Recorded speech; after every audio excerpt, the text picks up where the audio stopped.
Je veux que tu sois Michael Jordan, mais que tu cours. C'est ce que Luis Enrique a dit à Mbappé à son arrivée au PSG. Yo te he leído que te gustaba Michael Jordan. Michael Jordan cogía de los huevos a todos sus compañeros y se ponía a defender como un hijo de puta. Tú tienes que dar ese ejemplo. Mbappé a joué sous 9 entraîneurs en 10 ans. Rien que ça en dit long. Et ce n'était pas de petits noms. À Monaco, des problèmes apparaissent déjà. Il se heurte au cadre de l'équipe. Et au PSG, le pouvoir lui est donné. Les entraîneurs perdent leur autorité. Thomas Tuchel voulait de la discipline. Le PSG a protégé Mbappé. Tuchel est parti et a gagné la Ligue des Champions immédiatement. Mais Enrique a dit la vérité et a refusé de plier. Et au final, cela lui a donné raison. Mbappé est parti. Enrique a remporté la Ligue des Champions avec une équipe construite sur le sacrifice. Il y a des années, Luis Enrique a dit quelque chose sur Kylian Mbappé qui paraissait étrange à l'époque. Il n'a jamais douté de son talent. Il a questionné le prix de ce talent s'il n'était pas accompagné de la bonne attitude. Mbappé peut marquer 3 buts demain. Il peut gagner un autre soulier d'or. Mais ces trophées agissent comme un écran. Ils cachent le vrai problème que Luis Enrique avait signalé depuis longtemps. Après cette discussion, quelque chose a changé. Et dans les prochaines minutes, tu verras comment cet avertissement a suivi Mbappé de club en club et réapparu sous différents entraîneurs, et pourquoi aujourd'hui il ne peut plus être ignoré. Tu verras exactement pourquoi Luis Enrique avait raison à propos de Kylian Mbappé. Les grands joueurs détestent perdre, mais ils détestent aussi être inconfortables. Le travail défensif est inconfortable. Revenir défendre est inconfortable. Courir sans le ballon paraît inutile quand tu sais que tu décideras du match plus tard. Mbappé a appris très tôt qu'il pouvait éviter les parties ingrates et y être quand même encensé. Et le football l'a récompensé pour ça. Les buts couvraient tout. Le problème n'est pas l'effort, c'est l'habitude. Ce que tu répètes devient ce que tu es. Le 11 janvier, le Barça a affronté le Real en finale de la Supercoupe d'Espagne. Le Barça a gagné 3-2. Le match était fou et amusant.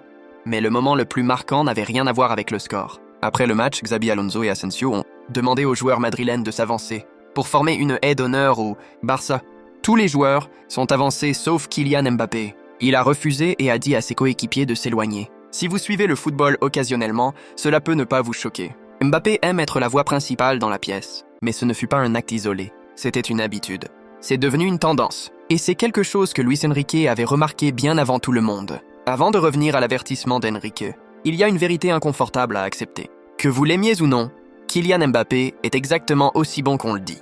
Ce n'est pas une opinion. C'est un fait. Dès son arrivée à Monaco, le football a su à quoi il était confronté. Une explosivité avec le ballon, une finition calme sous pression et un sang-froid dans les grands moments que la plupart des joueurs développent bien plus tard. Mbappé l'a eu immédiatement. Il a été le premier vrai phénomène depuis Ronaldo et Messi à réellement être à la hauteur du battage médiatique. À 19 ans, il avait gagné une Coupe du Monde. Au début de la vingtaine, il est devenu le visage du Paris Saint-Germain. Au moment de quitter la Ligue 1, il en était le meilleur buteur historique avec 256 buts. Semaine après semaine, Mbappé fait la chose la plus difficile au football avec constance. Il marque. Pas des buts faciles sur le pas de la porte. Pas des buts chanceux, mais des buts décisifs. Des buts qui changent les matchs, sauvent les mauvaises performances et justifient que des équipes soient construites autour de lui. Ce type est d'élite. Et comme son idole Cristiano Ronaldo, il en veut toujours plus. C'est pourquoi la plupart des conversations s'arrêtent là, quand quelqu'un marque autant. Le football pardonne tout le reste. C'est là qu'a commencé le premier vrai problème de Mbappé. Au PSG, cette façon de penser est devenue normale. Mbappé était si bon qu'il a remplacé Neymar comme projet principal. Il n'était pas juste un joueur, il était le système.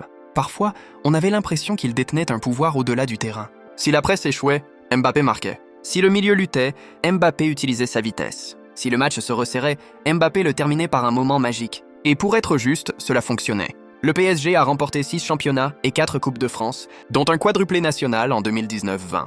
Ils ont aussi atteint leur première finale de Ligue des Champions en 2020. Les entraîneurs sont passés, mais Mbappé a continué à marquer. C'est pourquoi le problème suivant est passé inaperçu. Derrière les buts et les statistiques, l'équilibre se rompait lentement. L'équipe ne défaillait pas, Mbappé ne défaillait pas. Mais lors des grandes soirées européennes, il manquait quelque chose. Quand un joueur devient la réponse à tout, l'équipe cesse de grandir. Beaucoup ont blâmé l'ego ou la personnalité. Luis Enrique ne l'a pas fait. Il n'a jamais douté du talent de Mbappé, ni de son droit d'être la star. Il a regardé plus profond. Il a compris que le football de haut niveau ne se résume pas à un grand moment. Il s'agit de comment on agit pendant les 90 minutes. C'était la différence qu'Enrique a vue tôt, même quand d'autres ne la voyaient pas. À l'époque, ses paroles semblaient trop dures. On se demandait pourquoi il questionnait un joueur qui marquait chaque semaine. Pourquoi pousser quelqu'un qui portait déjà l'équipe? Mais Enrique n'essayait pas de motiver. Il essayait de comprendre le problème. Et le problème n'était pas la technique de Mbappé. C'était ce qui se passait quand il n'avait pas le ballon. Quand Luis Enrique est arrivé au PSG, Mbappé était plus grand que le club. Tout passait par lui. Pourtant, Enrique ne l'a ni mis sur le banc, ni attaqué publiquement. Il lui a simplement dit qu'être grand ne suffisait pas. Il a utilisé Michael Jordan comme exemple, non pas pour marquer, mais pour l'effort, la défense et l'exigence. Son message était clair. Les vrais leaders apparaissent quand tout va mal. Quand le PSG perdait le ballon, Mbappé ne pressait pas. Quand l'équipe défendait bas, il restait haut. Quand le système se cassait, les autres couraient pour lui. Un seul joueur qui fait cela ne détruit pas une équipe immédiatement.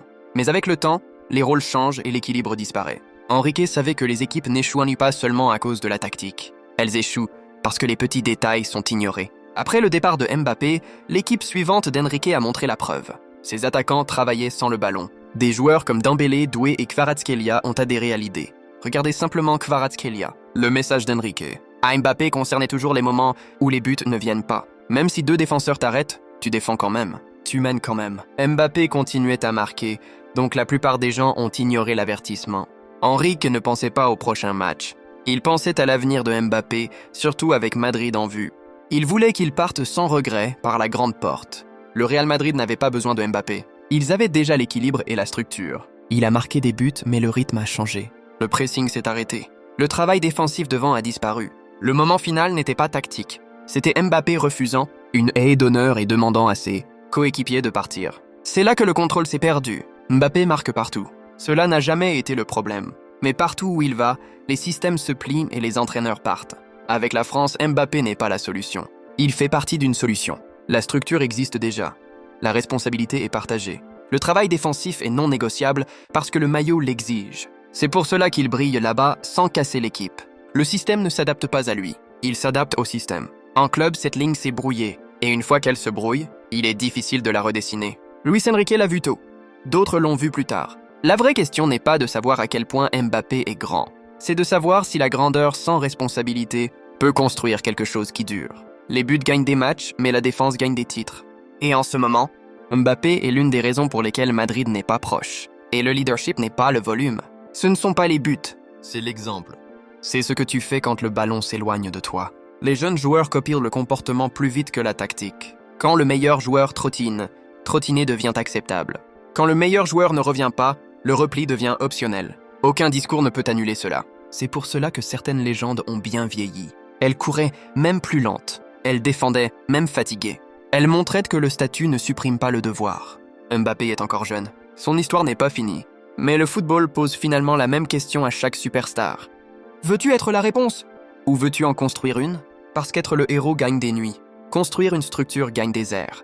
Le talent ouvre les portes. La responsabilité les garde ouvertes. Et le prochain chapitre de la carrière de Mbappé ne sera pas défini par le nombre de buts qu'il marquera, mais par le poids qu'il acceptera de porter quand les projecteurs s'éloignent de lui. C'est la différence entre une star et quelque chose qui dure.